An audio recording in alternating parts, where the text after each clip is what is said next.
It's kind of cold in here, so if you see me like shivering out there or something, my bad. Anyways, so finally, Coach Haskins got his dream job. He finally got his dream job. He got called to be the head men's basketball coach at Texas Western University, or today we call it University of Texas at El Paso, or UTEP. He finally got his dream job, and when he showed up on campus at Texas Western, it wasn't exactly what he thought it was going to be. He moved his family out of his nice home, and they transitioned into the guys' dormitory. Just imagine how that would impact you and your family. I mean, some of the things that you would have to, adjust to. One of those things being the smells. You would probably have to get used to the heavy amounts of Axe deodorant and cologne and must and other things that you smell when you enter into the hallways. I'm sorry, guys that live in dormitories. I didn't mean to put you on blast, but it's true. And that was one of the things that he had to adjust to. But not only that, but because Texas Western didn't have a lot of money, they didn't have the resources and the connections to get a lot of the guys to come over to their school to turn that basketball program around. And there's actually a movie that's based off of the story that I'm telling you, and it's called Glory Road.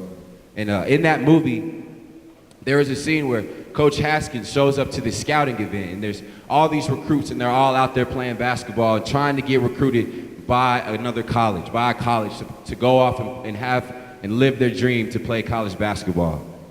And in that scene, you can see Coach Haskins making different connections with these different athletes, trying to get them to come to his school. But what you notice is that these guys are either not interested or they've already committed to somewhere else. And just when it seemed like it was going to be a hopeless endeavor, one of the coaches that was coaching in the game walked down to the end of his bench and he tapped this young man on the shoulder. And that man went into that game and he played great. And you can see the look on his face. You can see the look on Coach Haskins' face. You knew at that moment, Coach Haskins wanted to sign this guy to go to his school.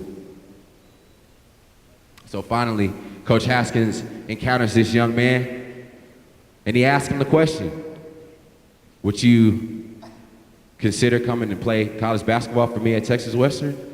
And this is what the guys are there for. This is why they show up. This is why they come out and play the game, because they want to get recruited, because they have a dream of going off and playing college basketball like they've always dreamed, and maybe one day even going to the NBA. And the young man looked back at Coach Haskins as if he was a fool. You see, because this took place in the time of our history back in the 60s during the Civil Rights Movement and all the other things that were going on at that time. And Bobby Joe Hill was an African-American male. And he looked at Coach Haskins as if he was a fool. And the reason why is because blacks didn't get highly recruited out of high school to come to play college basketball for several different reasons. And as you watch that scene, you can't help but feel both sides of what's going on. You understand where Coach Haskins is coming from because, hey, Bobby Joe could play basketball. But you also understood where Bobby Joe was coming from because he was familiar with the current circumstance that was going on at the time. And blacks did not get recruited out of high school. What was Coach Haskins up to? And as you watch the scene, you can't help but be drawn into the dialogue that's being exchanged between these two people. And as moving and as pivotal as that story is, it's not the first time that it's happened in history. In fact, there was another time that it took place with a man named Gideon. And when Gideon hops onto the story in Judges chapter 6, Israel has been in complete turmoil for the last 7 years. And the reason why they're in complete turmoil for the last 7 years is because once again, they chose to rebel against God.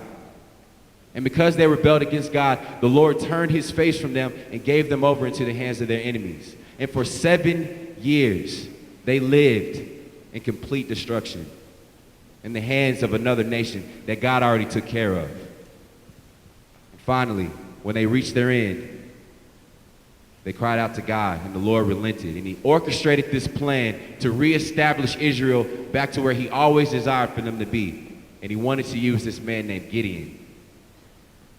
And the Lord encountered Gideon. He said, "Mighty warrior, The Lord is with you. And Gideon did one of those things where somebody's talking to you, but you don't know they're talking to you, so you kind of, are you talking to me? And the Lord said, mighty warrior, the Lord is with you.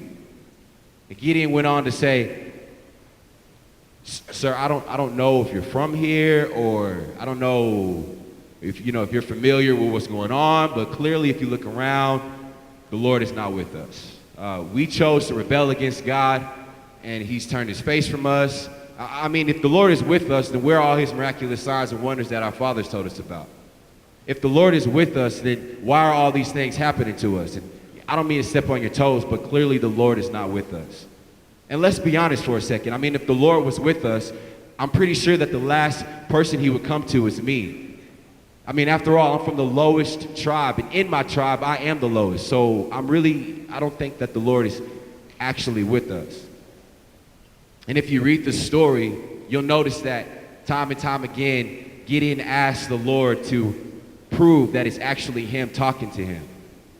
But let me ask y'all a question this morning.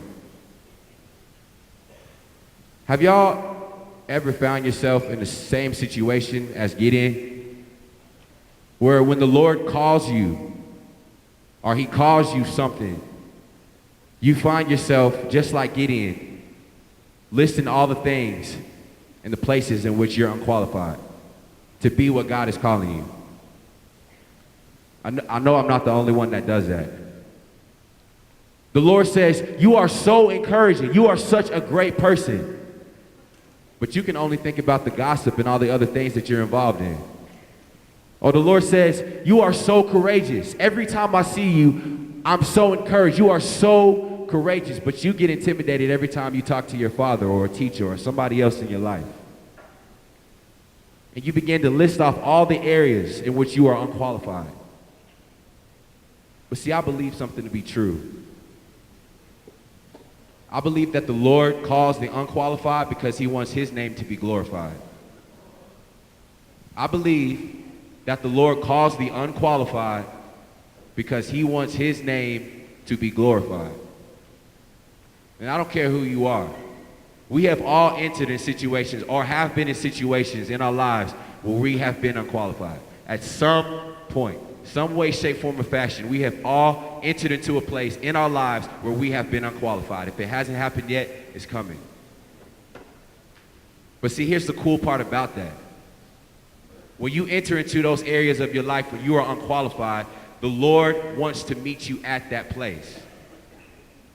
He doesn't want to leave you abandoned. He doesn't want to leave you confused. He wants to meet you at that place. Because he wants his name to be glorified. To be honest with you, I'm unqualified for the majority of the things that the Lord has called me to. Majority of the things that the Lord has called me to, I am unqualified. And every time the Lord calls me to do something, whether that be big or small, there's this process that happens inside of me. There's this huge process that happens inside of me every single time, and the process is called surrender. And that surrender gets me to the edge, and I have to make a decision, and I have to say this 3-letter word, and it's yes. I have to say this 3-letter word, and it's yes. Every single time that the Lord calls me. And in those times and in those seasons when I've said yes, to be honest with you, those have been some of the hardest, most confusing, troubling times of my life. But when I stand and I endure, I can also say that those have been some of the times when I have been blessed the most, because I have seen God work in my life, and I'm not dependent on my own strength or my own will or my own understanding.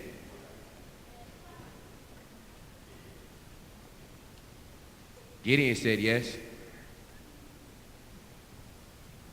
The Lord wants you to say yes. The Lord wants you to say yes. But see, I think there's something that's happened to us, and it's not just me that goes through this. We get to a process and the situations in our lives, and we see how challenging it is. We see all the areas in which we're unqualified, and we say, you know what? Maybe next time. Or that's too hard for me, or that doesn't look fun. And before you know it, we completely neglect, or we've shrunken God down to this little tiny, I don't even know.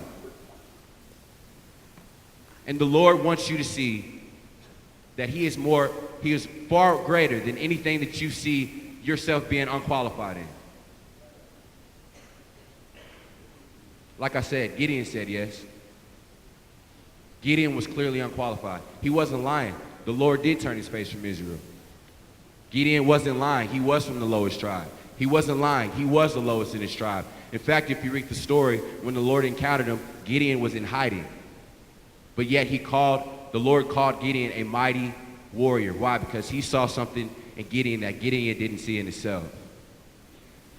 And the Lord is calling you, every single one of y'all in here, the Lord is calling you something. And you have a choice. You can either agree with it, or you can look at the areas of your life that don't match up, and you can say, I'm unqualified. That can't be God. But I can tell you right now, if that's the choice that you choose to make, you'll be stagnant.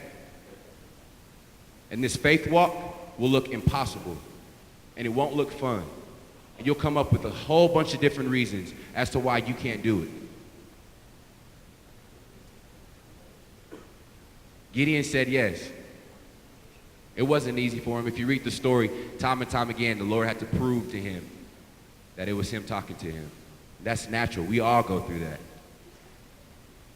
But eventually, Gideon got to a place to where he said yes, and the Lord reestablished Israel where he always desired for them to be. Gideon defeated an army of thousands, and he only had 300 men. Why? Because the Lord was with him. Bobby Joe Hill said yes.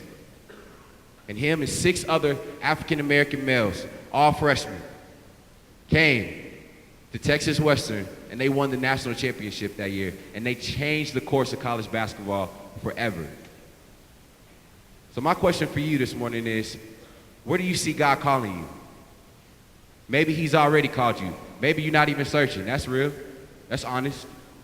But wherever you find yourself, if you get to that place where you feel as if God is calling you somewhere, He's calling you something, I would challenge you, and it is a challenge, to say that 3-letter word, yes. And the reason I say that is because even though it may be a challenge, you will find yourself being blessed in ways that you could have never imagined and that you could have never even asked for. The Lord wants you to say one word, and that's yes. Because when we say yes, we open up our lives to be blessed.